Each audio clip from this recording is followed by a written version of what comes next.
Well, a very devastating set of reports came out of Melbourne this week with regards to childcare centres and sexual abuse claims across a very wide number of centres, across a very wide time frame.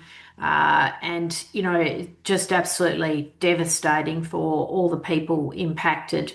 And I don't want to spend too much talking about that because it's just so serious and so tragic.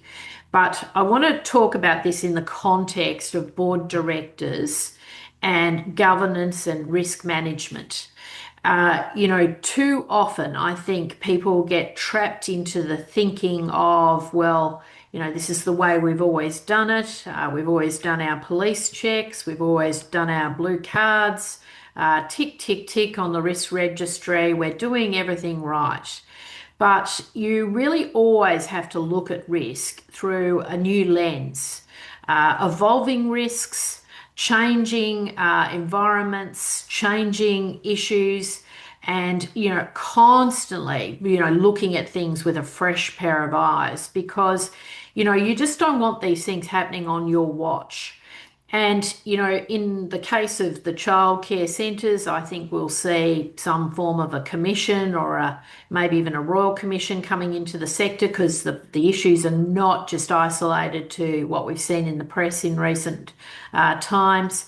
We will see some sort of mandate or regulatory change around who can have access to children, who can be alone with children, whether the whole concept of having a single individual alone with a child or a baby is acceptable. And you have in these environments ratio issues, childcare providers to children numbers, and so on. But you've got to look at things with a fresh pair of eyes. And, for many, many years, many very high profile politicians and individuals in the community have been advocating for, registries to track, people who have issues from a pedophilia perspective. And, everything has been very, very slow to come to pass. But that does not mean that as a board director, you can afford to wait for the legislation to change. You need to be ahead of, the issues in your business. You need to be across and preempting what could become a major, major problem. I have for many years advised clients to avoid serving as a board director in the childcare centre industry because of this exact issue that has now transpired, because I certainly wouldn't want something like this happening on my watch.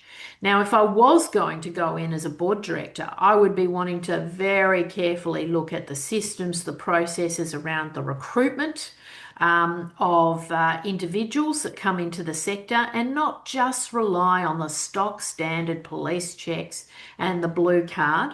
And then I would be looking at the systems and the processes that protect children when they are under your care. So I think it's a big wake-up call, not just about this industry, but all industries. I was talking to a client the other day. She was a very wealthy individual. They own transport logistics companies. And, there's a lot of risk in transport, in logistics.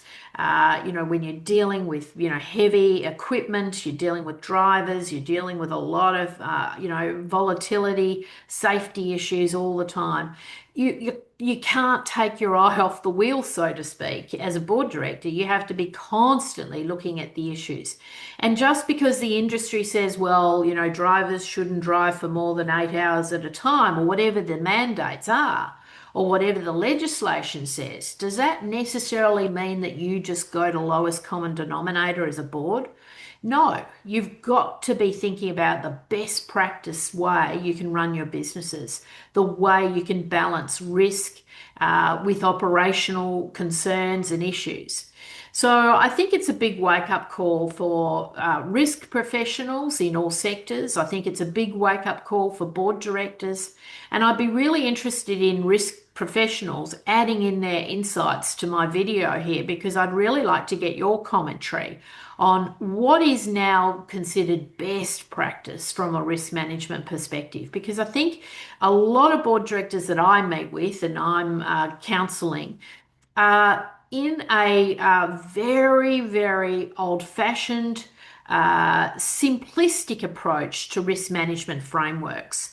And they're looking at it from the perspective of a risk registry and, color coded. And I mean, this is really basic stuff. I think we've got to be looking at risk in a different way, through a different lens, through a 3D, a 5D lens. And I think there's a lot of opportunity for improvement here.